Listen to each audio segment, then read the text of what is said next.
had some infection. Okay. He's gonna draw blood again Monday. He's got the girls coming. Mm-hmm. Do you have a list of my blood work? No, but I'm gonna talk to Dr. Osmanzi today because I saw you. Okay, because he says, I came in, now I don't understand all this. He said I came in with a 7, and he says I was down to 0.8 something, 0.8 something, and now I'm up to a 1.7. I don't know what that means. Yeah, that's your CRP. I'm not sure that I would overreact to that right now because it's still a very low number. But I'll talk to him today because I saw you. Because the whole reason we do this is the antibiotic holiday is critical because we need to see if signs of infection come back. That would be pain, swelling, like you had when I got pain right now. Well, there's swelling. Well, I mean, like when you first got infected, remember where you get like a boil coming through and all these things? Because when you're off of the antibiotic, you'll get sick. You'll be like just like you were the first time when you came through. Because physical pain, like some of that's not reliable, only because you're still only like 7 weeks from the operation then, and so you're gonna have pain because you're not fully healed up from the surgical trauma. That usually takes like 3 months to fully heal all your skin and muscle, right? So we rely on blood work and then external signs like if you start to have a boil and pus coming out of your hip, just like you did last time.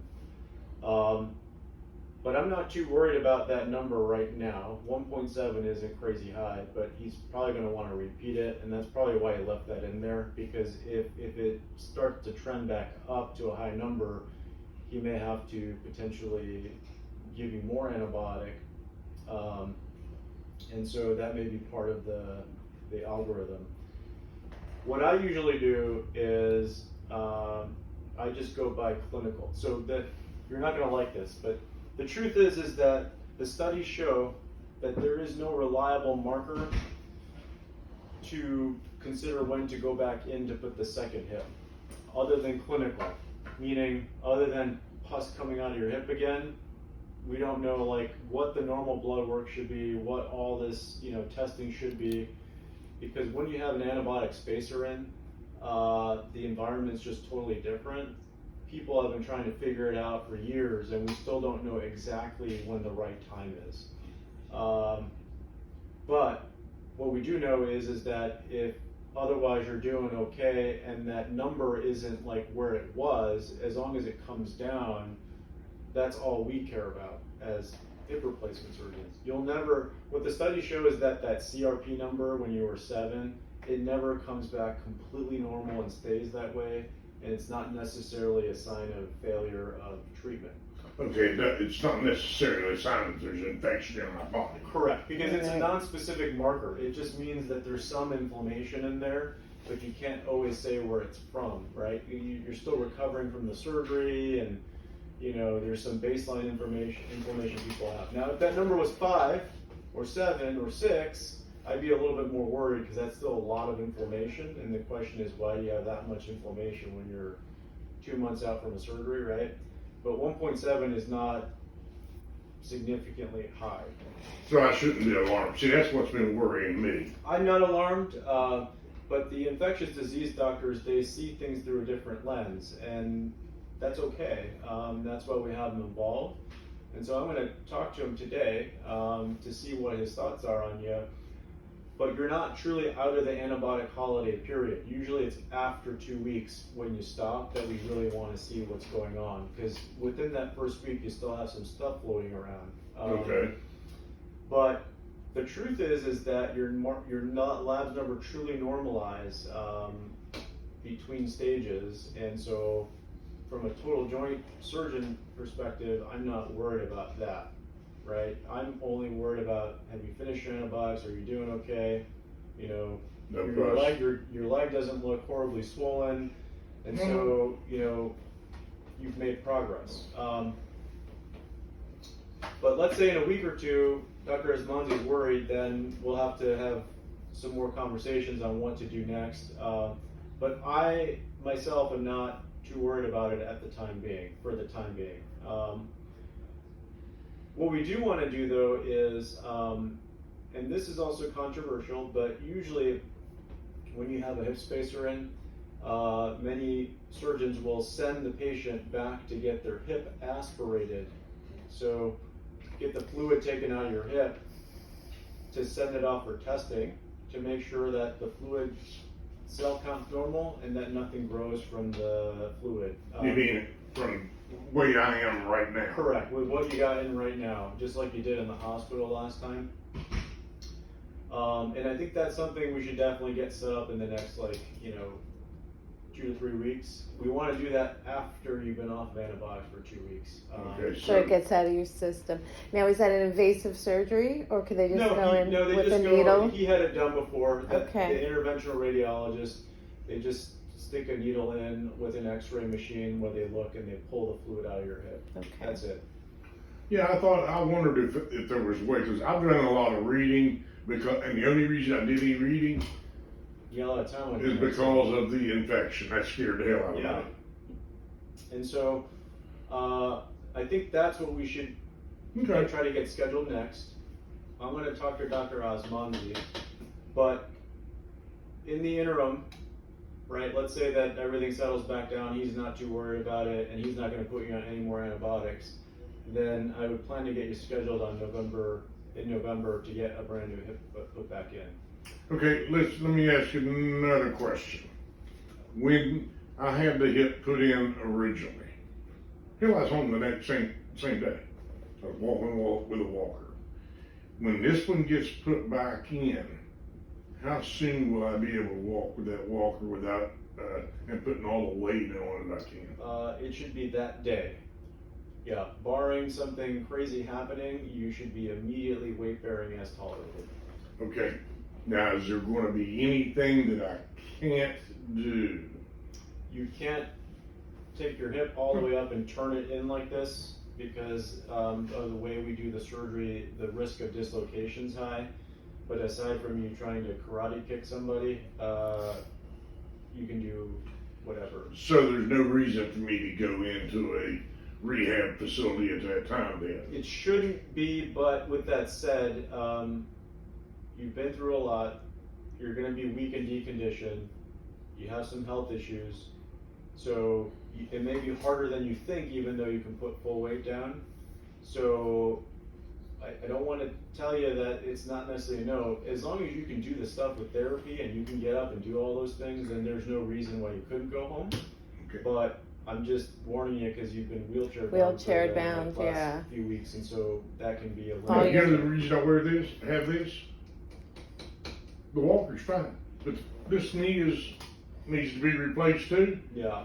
So I keep as much pressure, but all around the house, I use the walker, I use this, I use whatever the hell if I'm gonna go down the road though, I use this. Yeah, well, I mean, like immediately early on, right? Because just like in the last surgery, you felt a lot of pain, you were weak, it wasn't easy. So in that early period, in the first few days, if you can do all the things that you're supposed to do to safely go home, then that's not a problem. But it would not surprise me if you couldn't. But really, it'll only be dictated by how you're doing after the surgery with therapy.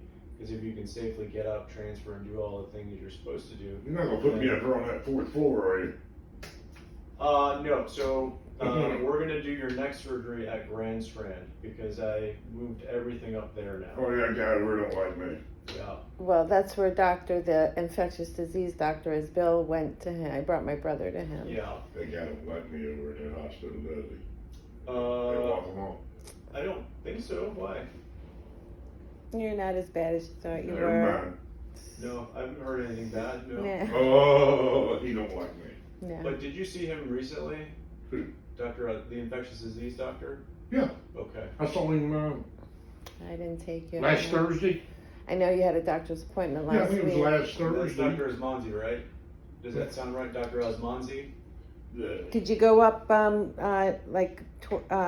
by 38th Avenue. I have no idea. where it's 38th office is, Avenue? He's the blood doctor. He's the infectious disease doctor. Yeah, that's him. Okay. Nice fella. Yeah. Okay. I'll talk to him today to verify. But in the interim, right now, I want to get you scheduled for the second surgery in November. I had blocked a date off because I don't want you to go too long without it. What date did you block off? I think it was like November 20th or something like that. Can't we get it down to the 1st? The problem is that you have to have the holiday. You need a little bit longer.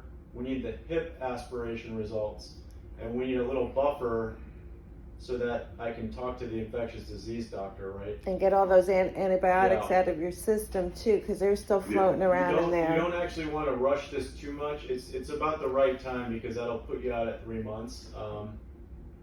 Where you cut me there, in the bone, Mm-hmm. is that healed good? It's healed up. Yep. So it's, It's looking good. So no issues there. When I take it out later, oh, I see. Yeah, if I put a new hip replacement in, it'll take the pressure. okay. He had some bands he put around. Well, you want to see what it looks Yeah, like? let me see. It's like this stuff. See them strips he put around me? That's where he cut my bone. So it looks like a hip replacement, but it's not. It's Right. covered with antibiotic cement. So. I've been walking on, see, I'm not 100% stable, okay, on 1 foot. These damn 3 toes about wore out. I mean, I just about wore them 3 toes out. I mean, I know it's not easy. This is why when you're non-weight bearing, it's a huge problem. But after the next surgery, you can put full weight down as your pain allows. all right, how soon can I, if we're gonna do this, God darn, that's Thanksgiving.